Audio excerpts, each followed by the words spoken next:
आज हम chapter number 10 physics class 10 simple harmonic motion and waves का दूसरा लेक्चर स्टार्ट करते हैं, जिसमें है condition for an object to oscillate with simple harmonic motion. Question 2 is, what is simple harmonic motion?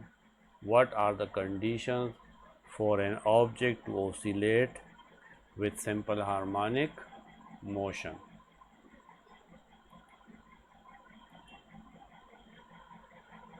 इसको पहले हम डिफाइन कर लेते हैं कि in simple harmonic motion the acceleration of the system and the net force is proportional to the displacement and acts in the opposite direction of the displacement. Simple harmonic motion हमें पता है कि ये vibratory motion की एक kind है, लेकिन इसमें दो कंडीशंस हैं। अगर एक ऑब्जेक्ट ऑसिलेट कर रहा है टू एंड फ्रो और वो ये टू कंडीशन वेरीफाई करता है तो हम कहेंगे कि ये सिंपल हार्मोनिक मोशन। उसमें क्या है कि in simple harmonic motion the acceleration of the system and the net force, जो फोर्स हम उस पर लगा रहे हैं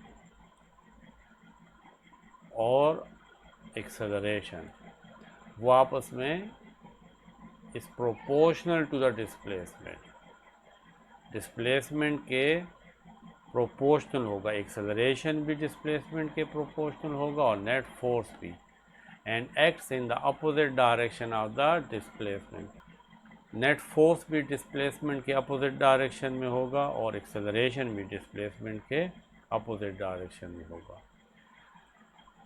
एक डायग्राम से समझ लेते हैं। ये हमारे पास एक हॉरिजेंटल सरफेस है, ये एक फिक्स सपोर्ट है, यहाँ पे एक स्प्रिंग अटैच है इसके साथ, और ये एक ऑब्जेक्ट है, एक मास है। इस मास के ऊपर हम फोर्स लगाते हैं। कितनी फोर्स? F।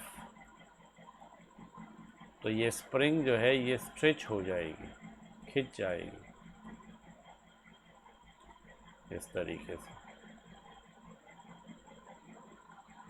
और ऑब्जेक्ट यहाँ पे आ जाएगा। पहले ये यहाँ पे था, यदि एक लाइन में लगा लेता हूँ, ये इसकी मीन पोजीशन है, यानी फोर्स लगाने से पहले ये यहाँ पे था। अब जब हम इसको रिलीज़ करेंगे तो ये स्प्रिंग भी इसके ऊपर फोर्स लगाएगा अपोजिट डायरेक्शन में, और जितनी फोर्स हमने लगाई थी, और वो कितनी होगी according to Hooke's law, F is equal to KX, जो आप लोगों ने 9th में पढ़ा है। K स्प्रिंग कांस्टेंट है और X ये डिस्प्लेसमेंट है। ऑब्जेक्ट कितना डिस्प्लेस हुआ है यहाँ से यहाँ तक, और उसको हम X से शो करते हैं कि ये X है, और इसकी डायरेक्शन इनिशियल से फाइनल की तरफ होगी। अब स्प्रिंग भी इसके ऊपर इतनी फोर्स लगाएगा, F is equal to KX, लेकिन अपोजिट डायरेक्शन में, यानी माइनस KX।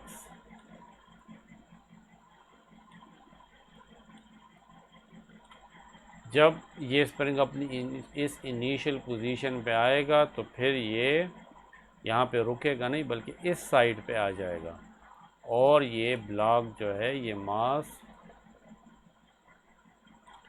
यहाँ पे आ जाएगा इस तरीके से,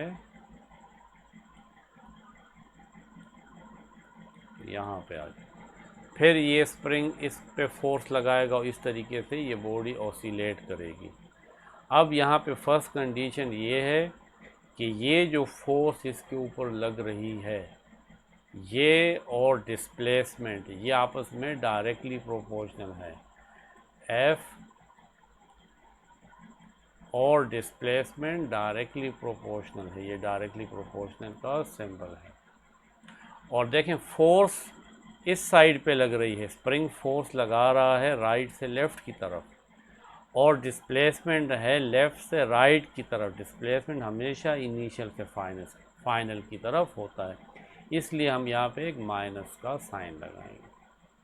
तो पहली कंडीशन ये होनी चाहिए कि force is directly proportional to displacement and force and displacement are in opposite direction.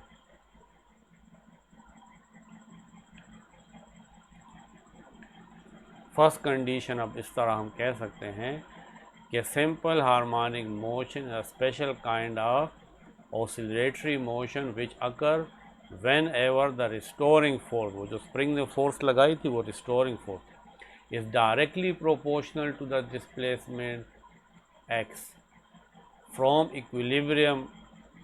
Mathematically force, ये जो रिस्टोरिंग फोर्स है जो स्प्रिंग ने लगाई है वो डायरेक्टली प्रोपोर्शनल है किसके? वो डायरेक्टली प्रोपोर्शनल है डिस्प्लेसमेंट के। और क्योंकि फोर्स और डिस्प्लेसमेंट एक दूसरे के अपोजिट डायरेक्शन में है, इसलिए यहाँ पे एक नेगेटिव साइन लगाया है। यहाँ पे फिर मैं एक दफ़ा दोबारा डायग्राम बना देता हूँ। जब यहाँ पे आप एक बॉडी को इस तरीके से स्ट्रेच करते हैं तो स्प्रिंग आपने बॉडी को यहाँ से यहाँ डिस्प्लेस किया। देखें डिस्प्लेसमेंट की डायरेक्शन ये है और ये स्प्रिंग इस डायरेक्शन में फोर्स लगा रहा है, इसलिए डिस्प्लेसमेंट और फोर्स डायरेक्टली प्रोपोर्शनल है और force and displacement opposite direction में है। Force is towards left and displacement is toward right. अब second condition, the second condition for simple harmonic motion. Simple harmonic motion is the type of motion in which acceleration is directly proportional to the displacement x from equilibrium। यहाँ पे भी ये बात समझ लें कि जब आप बॉडी को स्ट्रेच करेंगे और ये इस तरीके से स्ट्रेच होके यहाँ पे आ जाएगी अपनी मीन पोजीशन से, तो यहाँ पे भी देखें डिस्प्लेसमेंट इस डायरेक्शन में है इनिशियल से। ये इसका इनिशियल पॉइंट था, पहले ब्लॉक यहाँ पे था, इनिशियल पोजीशन से डिस्प्लेसमेंट, लेकिन फोर्स इस डायरेक्शन में होगी। और हमें पता है according to Newton second law कि फोर्स और एक्सेलरेशन की डायरेक्शन सेम होती है, यानी एक्सेलरेशन होगी toward right to left and displacement होगा टूवर्ड लेफ़्ट टू राइट। इसलिए एक्सेलरेशन और डिस्प्लेसमेंट डायरेक्टली प्रोपोर्शनल तो है, यानी जितना आप डिस्प्लेसमेंट ज़्यादा करेंगे ब्लॉक को और दूर ले जाएंगे, तो एक्सेलरेशन भी ज़्यादा होगी, डायरेक्टली प्रोपोर्शनल होगी।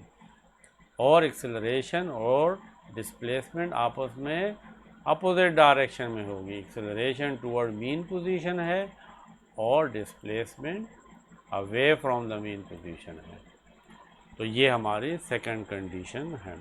इसको आप डायग्राम में भी देख लें कि ये हमारे पास देखें ये डायग्राम है, ये बॉडी यहाँ पे थी, जब इसको स्ट्रेच किया तो ये यहाँ पे आई, तो अब फोर्स लग रही है इस डायरेक्शन में।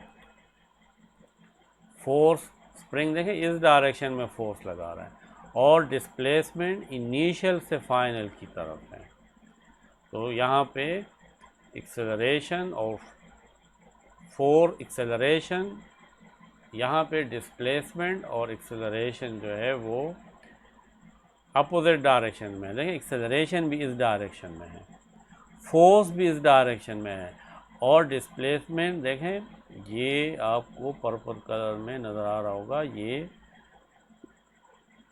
राइट की तरफ है और फोर्स और डिस्प्लेसमेंट लेफ़्ट की तरफ है, क्योंकि स्प्रिंग इसको अपने पोजीशन पे वापस लाएगा मीन पोजीशन पे। ब्लॉक तो पहले यहाँ पे था, तो फोर्स की डायरेक्शन भी लेफ़्ट की तरफ है और एक्सेलरेशन भी लेफ़्ट की तरफ होगी। ये देखें एक्सेलरेशन है, एक्सेलरेशन को इस रेड कलर से शो किया गया है और डिस्प्लेसमेंट इनिशियल से फाइनल की तरफ होती है। तो ये डायग्राम भी ये शो करता है कि दो कंडीशन होती हैं एक सिंपल हार्मोनिक मोशन के लिए। एक हमारे पास कि ये है कि restoring force is directly proportional to displacement, और दूसरी हमारे पास ये है कि acceleration is directly proportional to displacement, और दोनों हमारे पास अपोजिट डायरेक्शन में होता है। एक्सेलरेशन भी डिस्प्लेसमेंट के अपोजिट डायरेक्शन में होगा और फोर्स भी डिस्प्लेसमेंट